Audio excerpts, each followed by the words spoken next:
Oh, well, hey there. Hi there. Ho there. How's it going, everybody? Oh, geez. People are already watching. It's like people were ready for me. Hey, y'all. Welcome. So it's been a while since I've been on here. I'm so sorry. Been a little busy, but I wanted to say, hey, how's it going? My Doggerino here wants to join in on the live, but welcome to my interesting live this evening. And what a lot of this is some experiences that I've had, and why who you work with matters. And I've learned a lot of this, in the past few days, past few weeks, actually, about there's a lot that matters.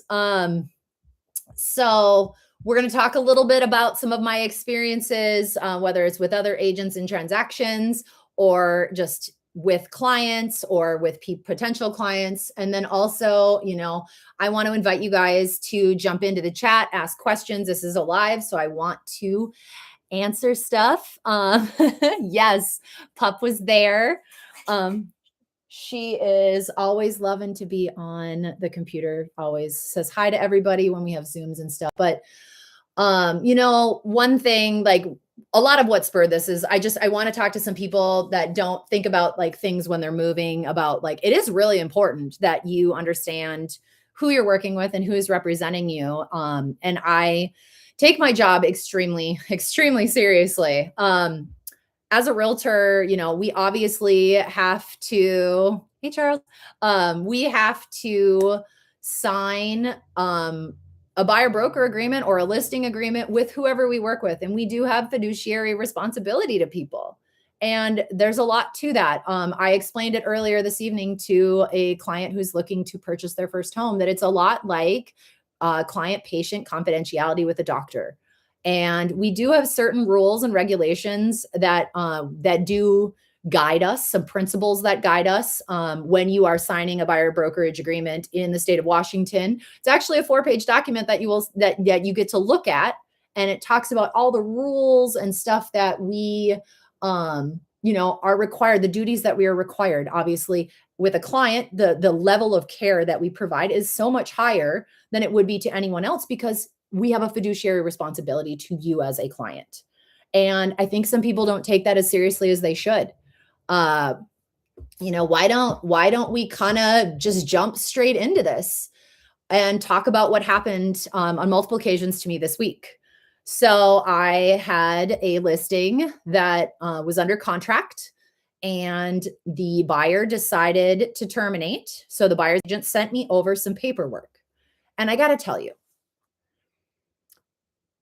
in the state of Washington, I believe it's 90 credit hours. So you have to take 90 hours worth of classes and an exam to get your license. I will tell you without a doubt that there is absolutely nothing in that paperwork, in that 90 hours that you study or on that exam, anything about forms. The forms that we use as realtors to help you buy and sell real estate, there's nothing. There's no training on that. To get training on that, and a lot of people, like, that's a misconception people have. To get training on that, you have to find a mentor or a broker, like a principal broker or a designated broker, that'll help you with that. And there's not a class that teaches you how to do it, because ultimately it's figured out. Like, we are business owners and entrepreneurs and 1099 employees. And unless you have joined a team, and sometimes even if you join a team, they still might not teach you right away. So when I initially got my license, I joined a specific brokerage because they had a 12-week course on how to be a broker, or how to be an agent, how to be a real estate agent, and different things. And 1 week we went over how to work with buyers, and we went through the whole purchase and sale agreement and talked about it. But you know how many people I know that have never done that? I do mentor a handful of people in real estate, both in Oregon and in Washington. And we talk about forms. And like, there's been multiple times where I've helped new agents write purchase and sale agreement, and we will record it. And I'm like, here, have it. So you know what you're doing on the next one. Please call me if you've got more questions. So let's go back to the listing agreement, to the listing. So there was 14 days they were going to close on this property, and they decided that through some due diligence that the property was not going to work for them. Well, first of all, the agent never went out to the property. These people thought they were buying the property north of the property that was for sale. So they had no idea how to read any of the landmarks, how to actually locate where the property was. They didn't ask. I don't think the agent told them anything. But that happened. So they sent over a termination agreement. So they sent me over what is called a 90A. So 90 overarching in the state of Washington is a way to terminate for a contingency. So tons of different contingencies in Washington, seller's property disclosures, inspections, neighborhood contingency, tons of them, right? So there's different 90A, 90B, 90C, all these different ones, all the way down to 90Z, right? So they send me a 90A and then they sent it with a form 51. So first, let's talk about the 90A first. The 90A stated that they were terminating based on the seller's property disclosures. Well, you only get 3 days after you get those documents, 3 business days, to review them and terminate based on them. So if my client would have signed the 90A, they would have terminated outside of the contingency. And after consulting a lawyer, because I'm not a lawyer, the way the forms are written, it states that the seller would get the earnest money. So I told the buyer's agent, I said, well, we can terminate this. I go, but your client's not going to get their earnest money back because you're outside of your contingency window. They're like, well, my broker told me to send a 90A and a 51. I go, your broker. Okay. I go, well, a 51 is a standalone form for mutual rescission when the buyer and the seller agree that the transaction is not going anywhere and the sale is not going to happen. I go, but we're not agreeing to that. I go, so you sent me something that is out of time and one thing that we don't agree to. I go, so I'm going to tell you right now what you need to get your client to sign. And in the state of Washington, you have till 9 p.m. So this was on a Monday. They had till 9 p.m. Monday to get this signed and get it over to me. I said, you need a 90Z because you're stating that you're terminating based on the information verification period. That's what you're using. And so I'm like, I need a 90Z and I need a 50 because that means that only one side of the transaction is terminating. So this agent, I told her exactly what she needed. I stayed up Monday night till 9 p.m. watching my email, waiting for this to come in, because if it's not turned over, then she's outside of the ability to terminate with the information verification period because the contingency was up at 9 p.m. on Monday.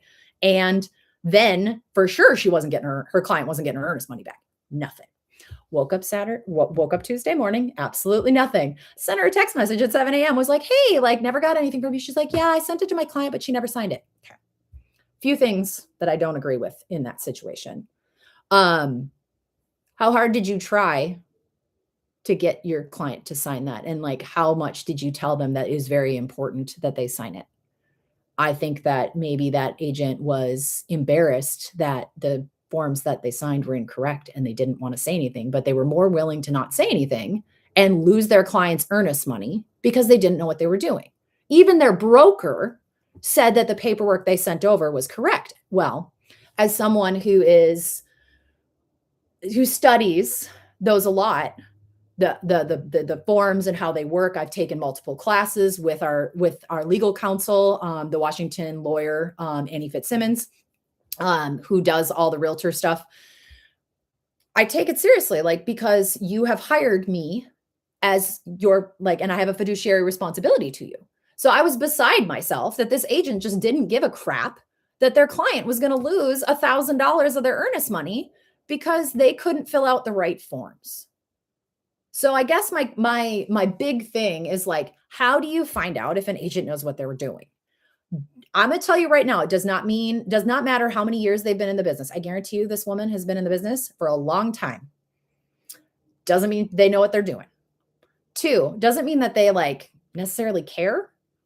So that's really sad.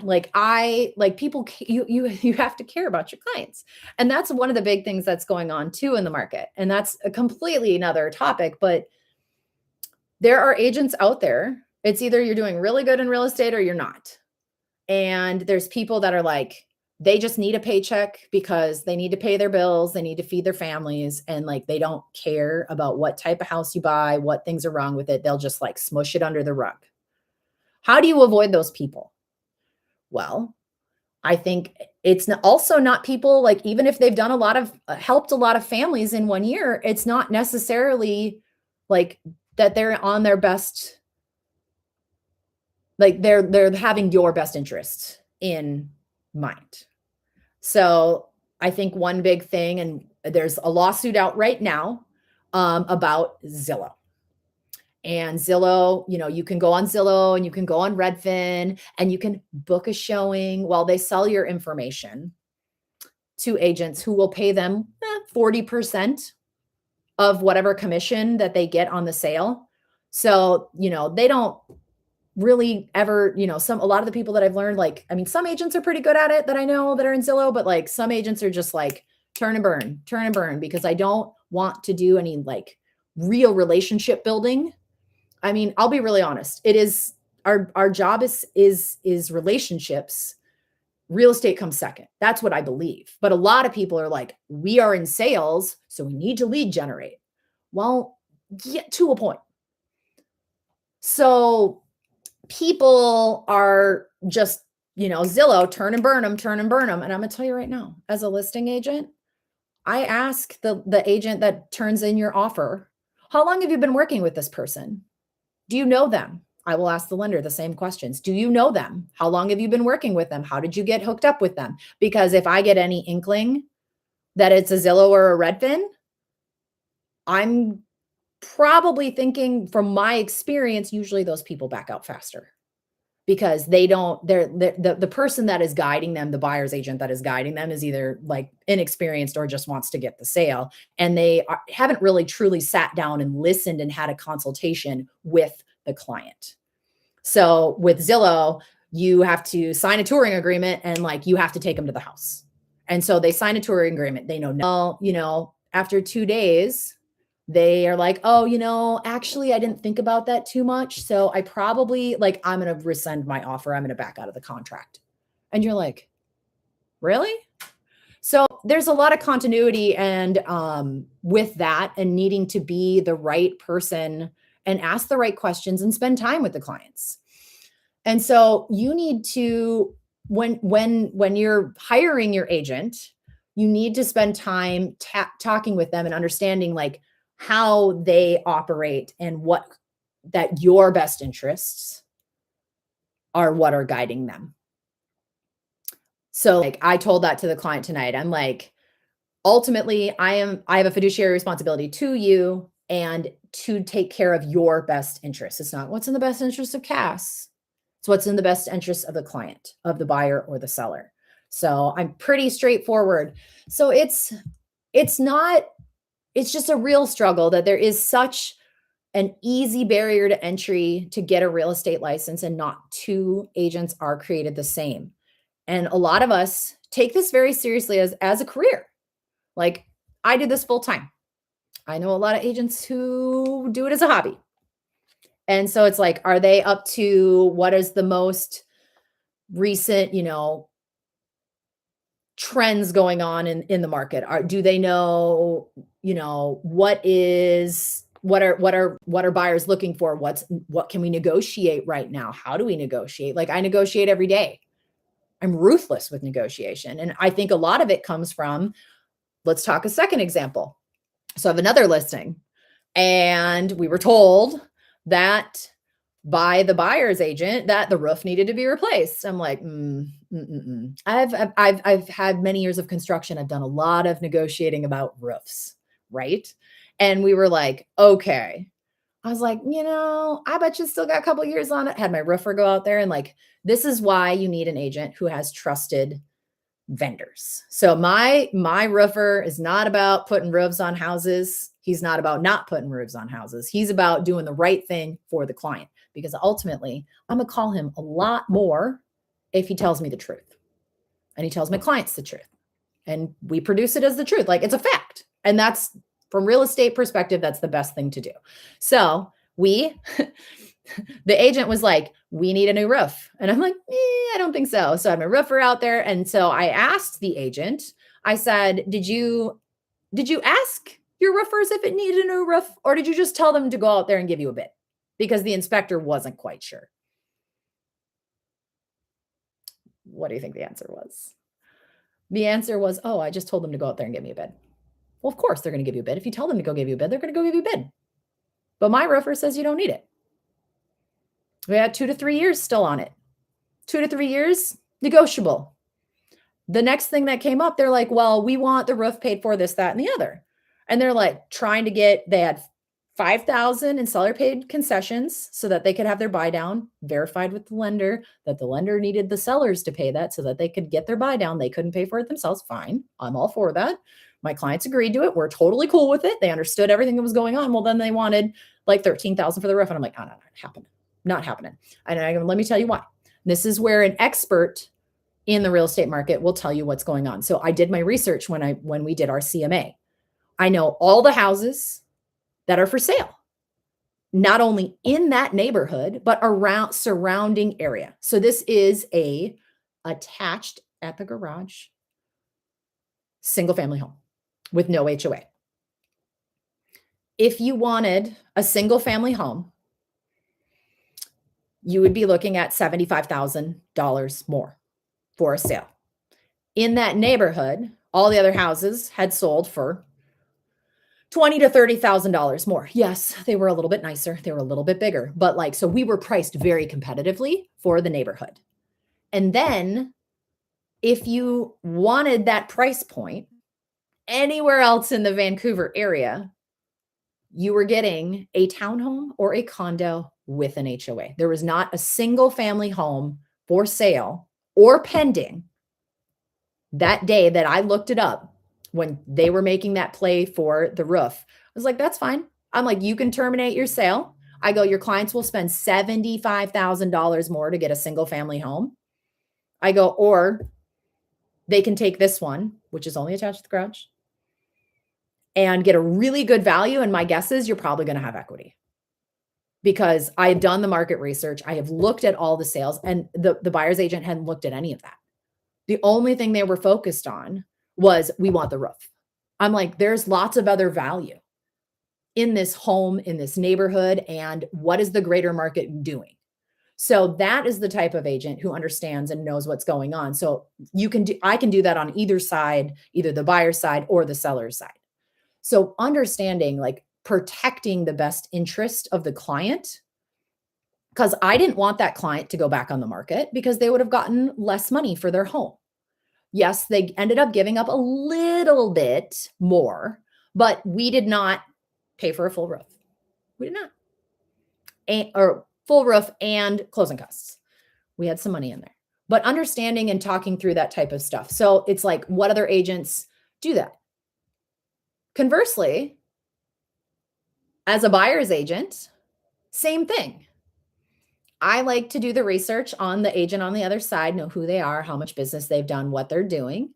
And a few years ago, if you all remember, there was an inability to sometimes even get an inspection. Like, you had to accept a house as is.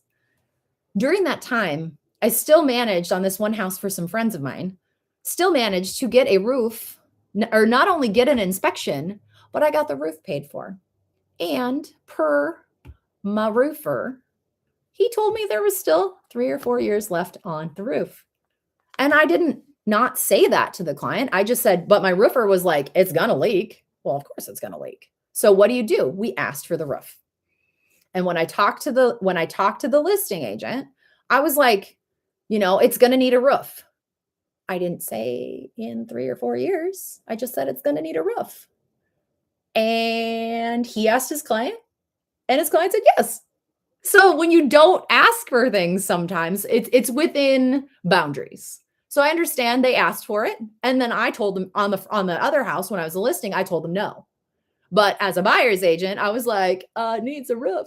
So understanding who the listing agent was on the other side of that transaction, they were very green, and they were on a team. And I was like, I don't know if they got a lot of support in helping, or if they know what is, commonplace, and at what point do you replace a roof, and I'm like, we'll just throw some things at them and see what sticks. I mean, we weren't overly aggressive with it, but we asked a question. And then also I played towards it. I was like, well, the water heater's leaking, so that needs to be redone. And you have not knob and tube, but they had an electrical panel that is known for lighting on fire and causing fires. So it's like, we need that too. So in a time when a lot of people weren't even getting inspections, I got a roof, an electric panel, and a water heater because of my knowledge and my negotiating skills. So you have to understand who you're working with and what their skill set is. And I think it's very important to ask a lot of questions. And yes, please interview multiple people. I'm fine with it. And people don't work with me all the time. And that's fine. You need to find the person that fits you the best and that will represent you and be a bulldog for you when they need to. I think it's very emotional to buy and sell real estate. I mean, this is the largest purchase more than likely that you and your family or just you yourself will ever make. And so you want to feel seen, heard, and understand what's going on. And I think that's also important, is to understand what's going on and why we're doing the things the way we're doing them, and why we're, talking about going and getting bids for things, or why we're going to wait and see what the sellers bring into the repair addendum. We understand and look and walk through the house, and we know you love the home, and we know that, or you have fallen in love with the home, but also understanding and communicating and setting proper expectations with someone about walking into a property, which is one thing I did today. So I have a client that is a VA buyer, and they sent me a home and we were talking about it. And I saw outside that it was like cedar shake.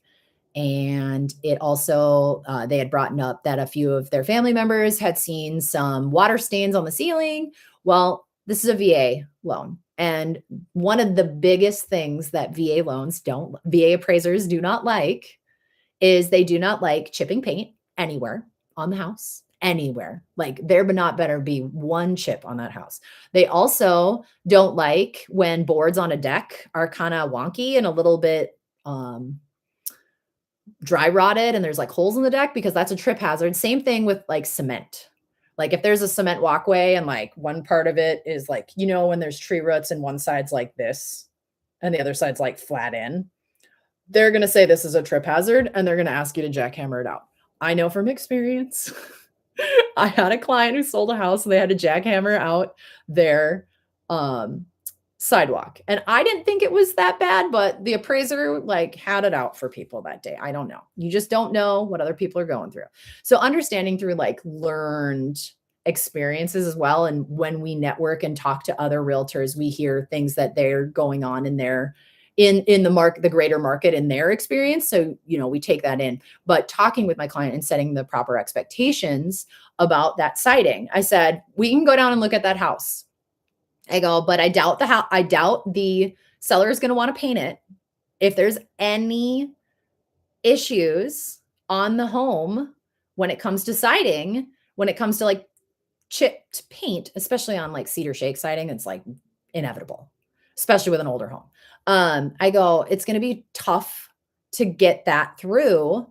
And so I called the listing agent. I talked to them. I was like, hey, what do you think of like what's going on with this house? Is there any paint chips? Like, I see you said it's going to finance VA. Like, can you please tell me, like, are you truly sure about that? And she's like, I had a more experienced agent walk through it with me. I'm like, right there. She don't know what she's doing necessarily, but she's asking the right questions and she has someone walking it with her. So that's a good thing. And so I said, okay. So I go, you guys both think it's going to finance, because I don't want to get my clients' hopes up. I want them to understand what they're walking into when we go into houses like that it may not appraise or it may not finance. And what the VA appraiser will do is they'll make a condition of the loan that is corrected.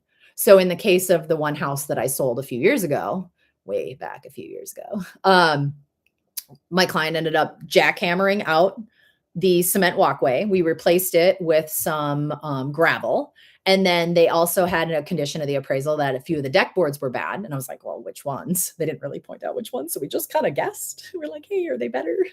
So then they had to replace some of the deck boards and paint them before the appraiser would come back out, look at them, make sure that it was fixed, give the thumbs up so that the lending could happen.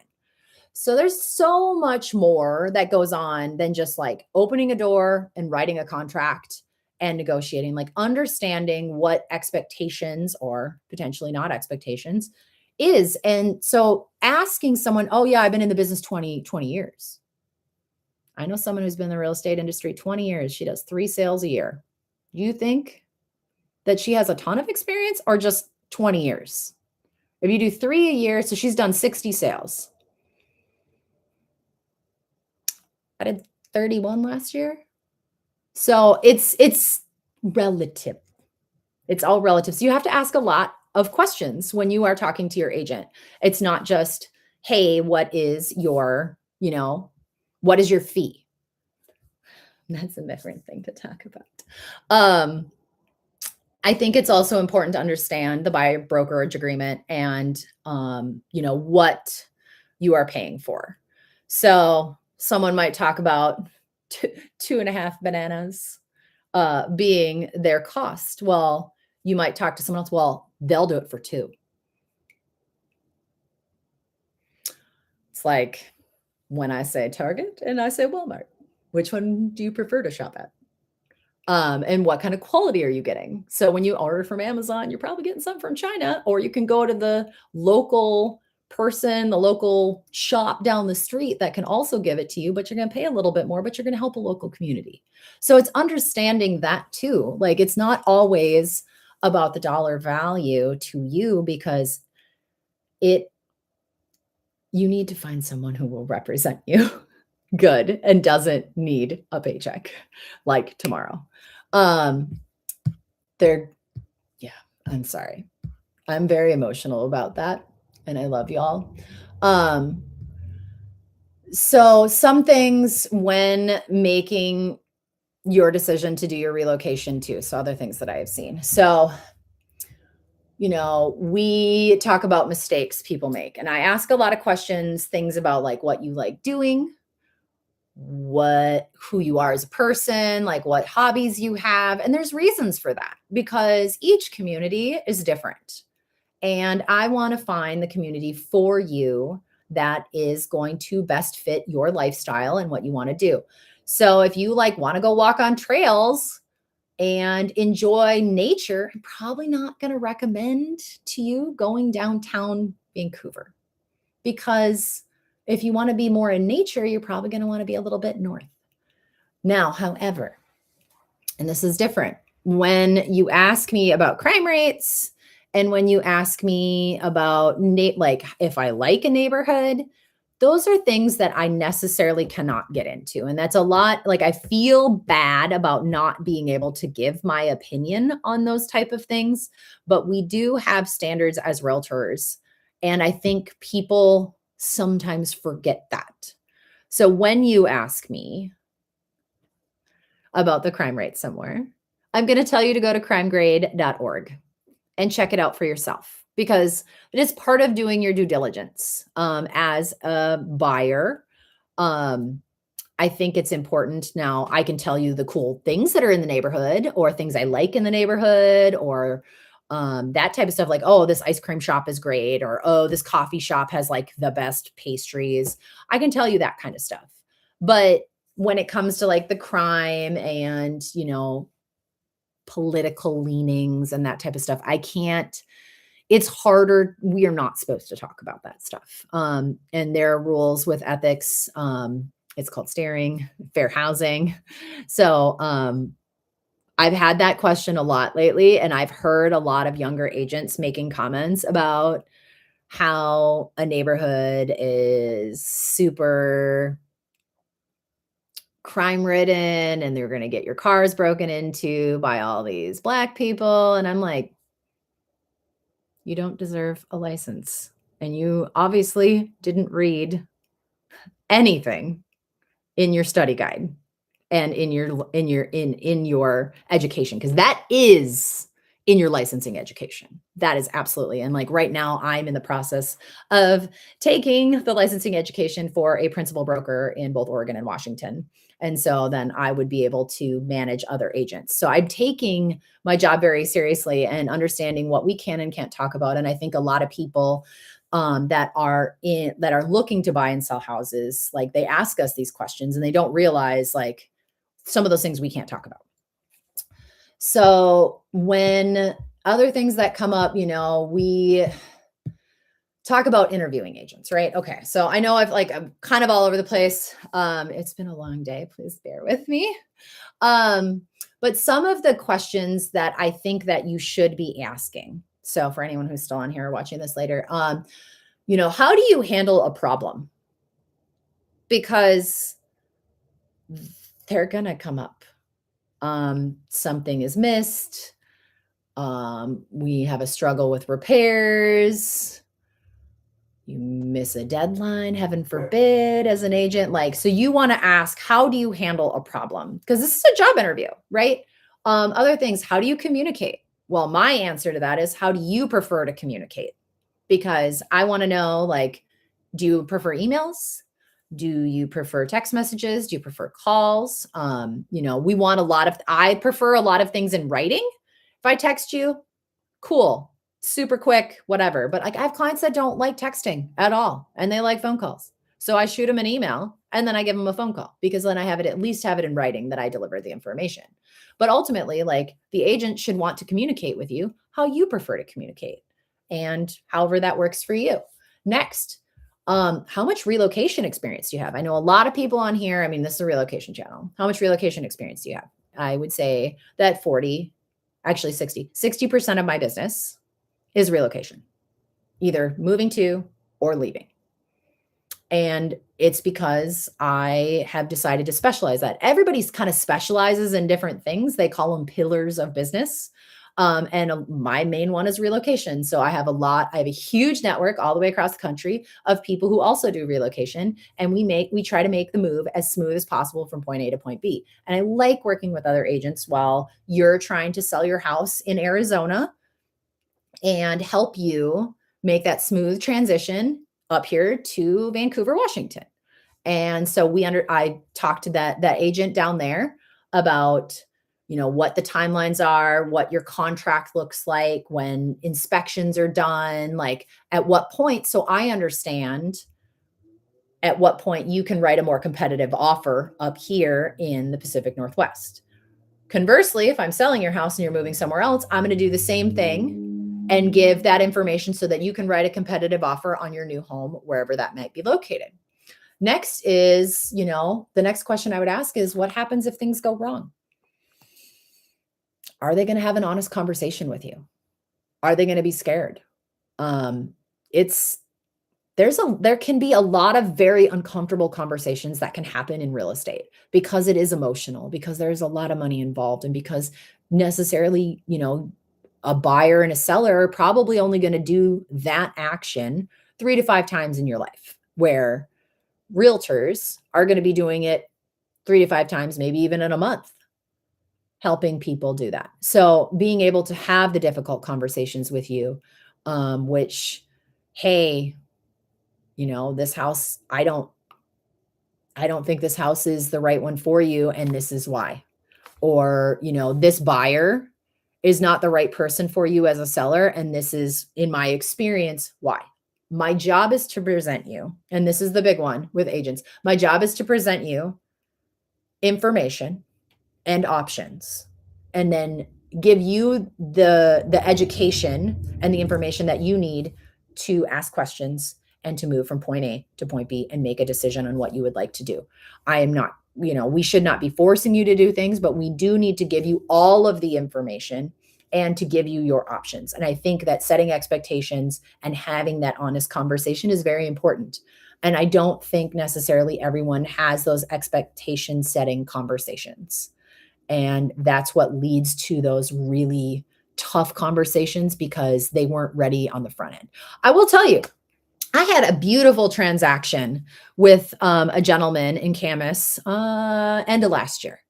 He set beautiful expectations with his sellers. And when we showed up and did all of our inspections and our due diligence and showed up with our repair addendum, they signed it right away. because he had set the proper expectations with her sellers, understanding that we are going to come and probably ask for the siding because it is having some issues. We're going to ask for the roof because it was 30 years old. And we're going to ask for a few other things. Like he set the proper expectation and it was great. Like I get scared personally sometimes when we're walking in with a huge repair addendum. And I was like, and I set expectations with my clients. This is a lot. We're going to ask for it, but it's a lot. And I said, so this is what I expect. You know, these are like, we gave them a couple things to say no to, and we gave them that stuff, and all of it got done because the agent that was on the other side representing the sellers had set the proper expectations. It was a beautiful transaction. It was a beautiful purchase and sale. The sellers were happy. The buyers were happy. I was frightened, but it turned out to be one of the best transactions that I had helped with in like almost the entire year. And so I felt very blessed to get through that one because I was like very frightened.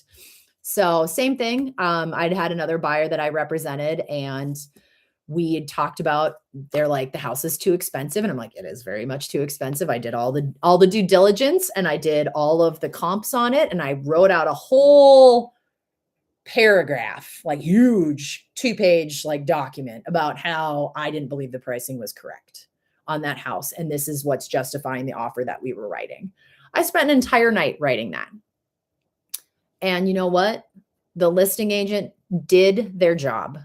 They presented it to their client, gave their client the options, told them what was going on, presented the information as it was, and they agreed to it because they, in the beginning, were very emotional about the situation. But once the comps were presented and everything was done, we ended up closing and it was great.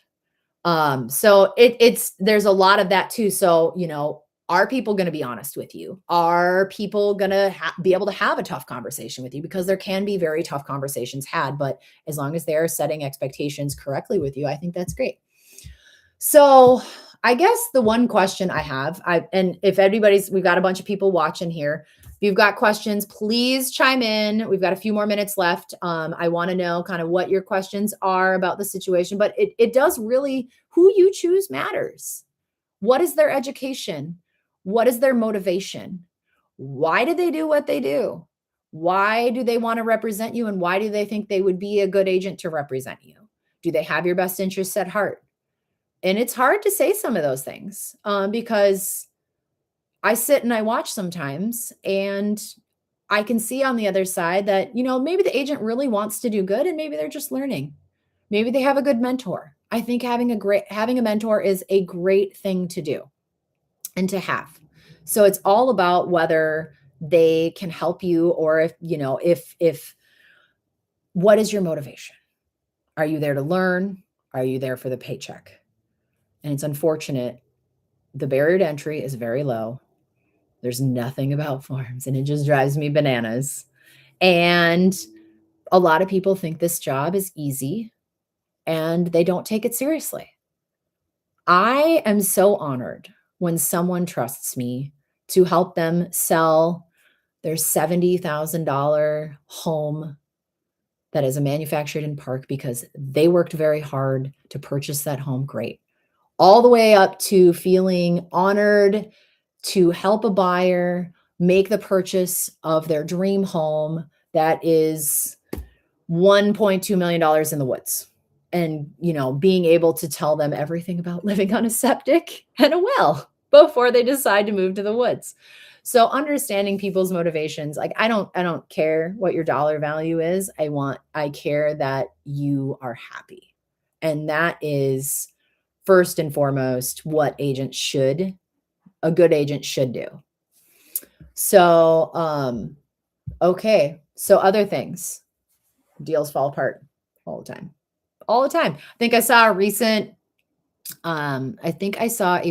study that said 62% of homes in December sold for less than asking across the country. That's a huge number. 62% of homes that sold in December sold for less than list price. It's kind of where we're at. It's not necessarily saying that the prices are going down. It's just saying that the list price was probably too high to begin with. And when looking at prices of homes, you can look at the current active houses, but you really want to look at the pendings and the solds and see the trend line and see where the trend line is going. And it is very hard to have that conversation with a client when they're saying my house is worth, $800,000. And like, well, they're like, well, the one down the street. I'm like, well, the one down the street is fully remodeled. Yours is not. And having that conversation, that honest conversation as an expert with people. Also, and a lot of the times, so the deal's falling apart thing. What was the stat I saw? 26% of contract, I think it was 27% of contracts were canceled last month. That's a lot. Over a quarter of contracts got canceled. So buyers are getting cold feet. A lot in the state of Washington, the purchase and sale agreement is extremely, extremely protective of a buyer. And so there's tons of outs, tons of contingencies if you use them correctly to get out of a purchase. And it's very, we're going to sit there and we're going to talk to you and we're going to go, hey, like, here's this, here's this, here's this. Present them as facts, not my opinion, facts of what we see and what we think is a good thing to ask for or whatever, whatever's going on. Your good realtor should be presenting you the facts and giving you the options.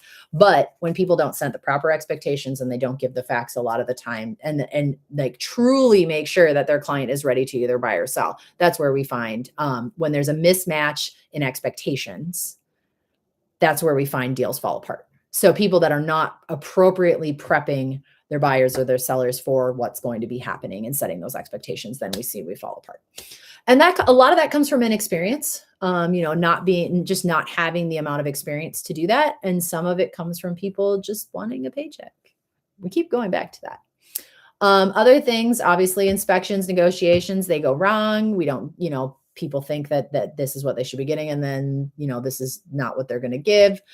Also, the big one is builders and new construction. So I've seen a lot of, you have to do a lot of due diligence with your builders. And so having someone like a random realtor doesn't necessarily know how to do new construction. And I'm going to dig on myself for this one. So back during the pandemic, I had no idea how new construction worked, right?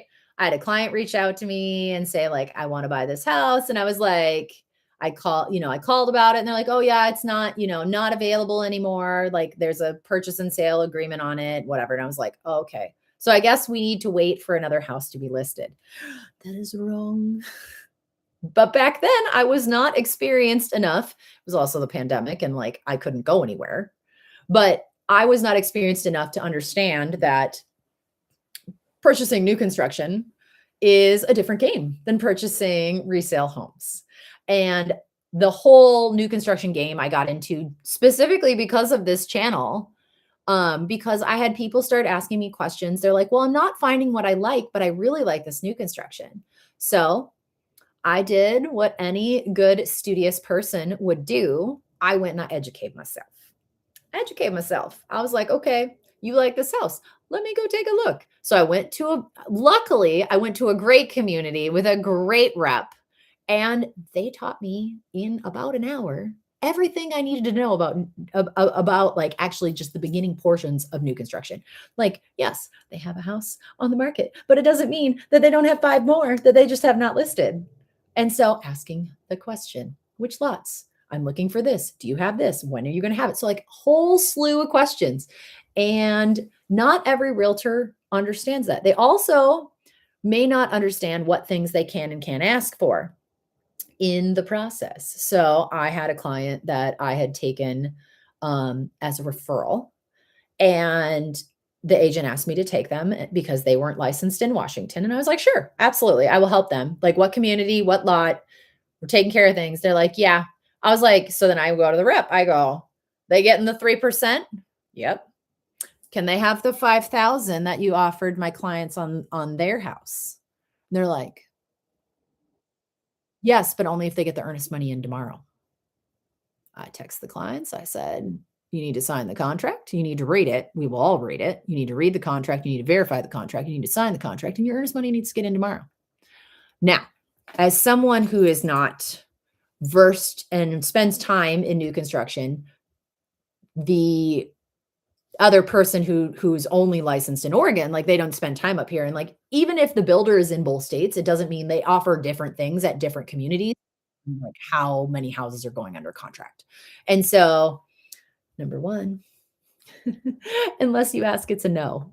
And so I was like, hey girl, like to my rep, I'm like, can they have the 5,000? And they told me the requirements. I said, okay. I told the clients, I go, this is what you need to do to get the extra 5,000 on top of the 3%. And then I was like, did they get it? And she says, yep, they agreed. I'm like, and so when I told the agent that referred them to me, they're like, what? So you got 3% and another 5? I go, yeah. So the agent on the other side was happy. The buyers were super happy to get another $5,000. And I was happy because everybody else got great things. So being careful about new construction and understanding who and what they know and what relationships they have. And knowing that new construction is very fluid. Another thing that we learned the other day, because we spend a lot of time in new construction, I love it, is that certain builders right now may or may not be taking contracts based on if you are contingent to buy or sell your home. So some are, some aren't, and it will change from month to month to month, depending upon the market conditions. And that some of them will also be like, hey, give me a CMA on the house they're selling and what price you're going to do it at and how fast you think it's going to go. And my, management will decide whether they're going to take your contingent offer or not. And so then you have to be a good listing agent and be a realistic and set realistic expectations with your client and realistic expectations of the market and keep an eye on it and understand what's going on. Because if you just willy-nilly it, your clients could be out thousands of dollars or could be out of a house completely. So new construction is a beast in itself. So if you choose to go with new construction, please pick a realtor that has experience in it or someone that will like figure it out. Preferably someone who has experience in it because they're going to know what they can and can't ask for.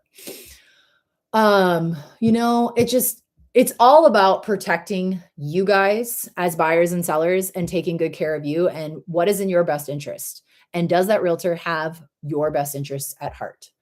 I think that it's a huge thing to talk about that and to really make sure that the agent does have that. And if you're just not feeling it, you're not feeling it. And I was talking to a friend of mine earlier this evening, telling a little story that I am who I am. I am going to be strong. I am going to be factual with you. I'm going to set expectations with you. And I am going to be who I am. And I am not for everyone. And I get that. And I respect that. And that's fine with me. But I truly, when I find my true favorite people, when people come to me, my tribe, they do say, and like we laughed about this when I was talking about it with him, but when they say your vibe attracts your tribe, like when I find my tribe, I fight for them because I love to see people succeed in real estate. I love to see people happy when I hand them the keys to their first home or when I help a client move up here and get their dream home for their retirement. That beyond anything fills my cup. It's not the paychecks. It's not the accolades. It's not the number of homes that I've sold. It is literally seeing the joy and the happiness that comes from the client when they either make their dreams come true, selling their home or relocating and finding their dream home. Or maybe they're not even relocating. Maybe they're just living locally and they buy their first house. Like when I handed keys over to this couple last year, the two of them actually, they never thought that they could buy a house. I've had multiple, like a lot of clients like that. Like If you want to do the work and you want to buy a house and you want to put the work in, I'll be there. We will be there because I believe in the power of believing in other people, and my love language 100% is the act of service of helping other people succeed. And so I think that truthfully is why I really, no matter how much stress and waking up at the middle of the night, when it comes down to it, that's how I truly feel and love what I do. And when I think I get very passionate about my job. And when I see others mistreating clients and their buyers and their sellers, and they don't understand, like the client doesn't understand. Like, let me give you an example. I had a client in town. We looked at a bunch of new construction one day, and then the next day we looked at a bunch of resales. One of the resales I had sent out to book the appointment at like 7 o'clock in the morning, and we weren't doing the appointment. It didn't say 24 hours in advance. It said 2. And so I sent it over at like 7 o'clock in the morning, and our appointment was 3:30 like 3 or 3:30 in the afternoon. And it wasn't even our first appointment. And it got close to noon. They hadn't approved it yet. I called straight to voicemail. I texted them at 2 o'clock when we were at our first appointment. I called them straight to voicemail, texted them, nothing. We skipped the appointment. So our appointment was at 3. At 3:08, the agent calls me. Oh my gosh, I just saw your appointment request. Well, Karen, not her name, but well, Karen, too bad, so sad. We've already skipped the house and we're on to the next one. They're like, well, you can go back at 5. And I'm like, my client needs to get on a plane and fly home. So no, sorry, Karen, not going to work. Do you know, is your agent doing that? Like, I thought to myself, I was like, does that seller know that they totally just blew us off? And the agent, so straight to voicemail, they're like, oh, I was in a class all day. I'm like, okay, so do you have a co-listing agent or someone else we can call? Like, you have a 2-hour window, like you're allowing people 2 hours in advance to schedule a showing, but you didn't answer your phone from 7 until 3, which is more than 2 hours. And they're paying these people to do this, and they probably missed a sale. Just saying, do you know what your agent is or isn't doing? Are they representing your best interest? So, y'all, anybody got some questions? I know that people have been popping on and off, and I've probably had some questionable service here on the farm, but I think that I feel like we've covered a pretty good bunch of information, and hopefully have educated you on, how and why you choose your realtor, and who you work with does matter. A new agent can be hungry and smart and say all the right things and do all the right things, and that's awesome. You can have an agent that has been in the market for a year or 6 months, and they can just be utter and complete rock stars. Conversely, you could have an agent that's been in the business 20 years, and you look at them and like, they're just phoning it in. You got to decide who is best to represent you and who has your best interest at heart, and ask the tough questions. I dare you, because I think that there's a lot of agents out in the market, but from what I've seen, the top 10% usually do about 80% of the business. So also, just because they do a lot of business doesn't mean they're good at their job either. They might just turn and burn off Zillow. So find the people that resonate with you. And I love the people that watch me, and I appreciate you all. And I appreciate my mother, because I'm sure she's going to watch this too. I love you, Mom. Thank you for watching me always. I can always get your text messages, and I love it.